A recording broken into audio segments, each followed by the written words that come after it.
et comment se positionne l'offre en produits biosourcés pour l'hygiène et l'entretien. Merci. Donc, pour me présenter, j'ai fondé les laboratoires Salveco il y a plus de 20 ans en chimie végétale. Donc, c'est vous dire à quel point je crois à l'avenir des produits biosourcés. Donc, je suis aussi membre de notre fédération, FAIR, qui anciennement s'appelait la FIS. FAIR pour Fédération d'hygiène et d'entretien responsable. C'est vraiment une raison d'être importante pour nous de proposer des produits qui n'aient peu ou pas d'impact sur l'environnement et la santé. Et en fait, cette fédération regroupe 124 adhérents et ça représente à peu près 80% des industriels dans le secteur de la détergence et de la désinfection et des produits biocides. Bon. Alors, dans le domaine de la détergence, de quoi parle-t-on quand on parle de produits biosourcés? Alors, pour moi, il y a 3 points essentiels. Le premier point essentiel, c'est l'indépendance face au carbone fossile, une sorte de décarbonation. Parce qu'aujourd'hui, grâce à l'innovation, grâce à la recherche effectivement en France, on arrive à trouver des ressources, des ingrédients d'origine végétale au niveau français, même mieux au niveau régional. Par la suite, lors de questions, je pourrais vous donner des exemples concrets. Donc, alors pour l'économie circulaire, ça c'est super, d'accord. Le deuxième point, c'est qu'effectivement, l'avantage des produits biosourcés, c'est qu'ils réduisent considérablement l'impact sur l'environnement et l'écologie et surtout la biodiversité. Et ça, c'est absolument essentiel. D'ailleurs, vous voyez des produits biosourcés qui sont jusqu'à 100% biodégradables. C'est à dire à quel point ils sont propres vis-à-vis de notre environnement.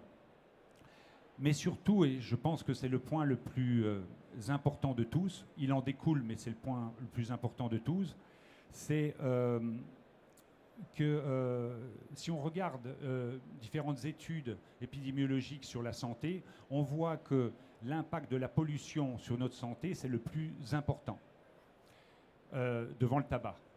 Donc en fait, il est fondamental de réduire la pollution chimique. Et l'utilisation des produits biosourcés vont dans ce sens-là. Comme je vous disais, ça fait très longtemps que je travaille sur ce type de catégorie de produits. Et de plus en plus, on est accompagné par la réglementation française et européenne pour réduire ces produits qui ont un impact sur l'environnement et sur notre santé. Et donc, on accompagne ou on est contraint. Mais en tout cas, c'est une dynamique qui est assez globale.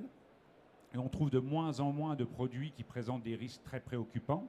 Mais en plus, c'est ce que vous parliez tout à l'heure, c'est que nos industries ont mis beaucoup de R&D, de recherche et développement, pour se tourner vers des produits, ce qu'on dit à faible risque, voire sans risque, mais ça ne se dit pas trop, à faible risque pour l'utilisateur. On sait qu'aujourd'hui, les populations sont vraiment sensibles aux produits biosourcés et surtout à titre individuel. Et il me semble cohérent que les élus aillent aussi dans ce sens-là pour leur espace de vie. Si on prend l'exemple des écoles, il semble cohérent d'utiliser des produits biosourcés pour diminuer le risque sanitaire des enfants dans une cour d'école. Donc c'est absolument fondamental que les pouvoirs publics, les élus, l'administration préfèrent des commandes publiques basées et dirigées vers des produits biosourcés, sachant que le grand public a déjà pris le pas et que ces produits aujourd'hui, ils sont, vous l'avez dit, ils sont tout aussi efficaces que les produits chimico-synthétiques. Je pourrais aussi vous donner des exemples concrets. Économiquement, ils sont à peu près alignés, effectivement, dans une supériorité de prix de 5 à 15%. Mais surtout, c'est le bénéfice sanitaire.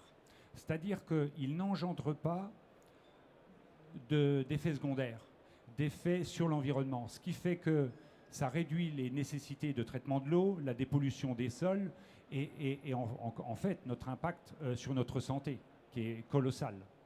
Donc, de toute façon, au-delà de la réglementation, au-delà de la volonté des industriels d'aller vers des produits biosourcés, ce qui fera le gros changement, c'est que la demande de ces produits-là, en particulier par l'État, soit privilégiée.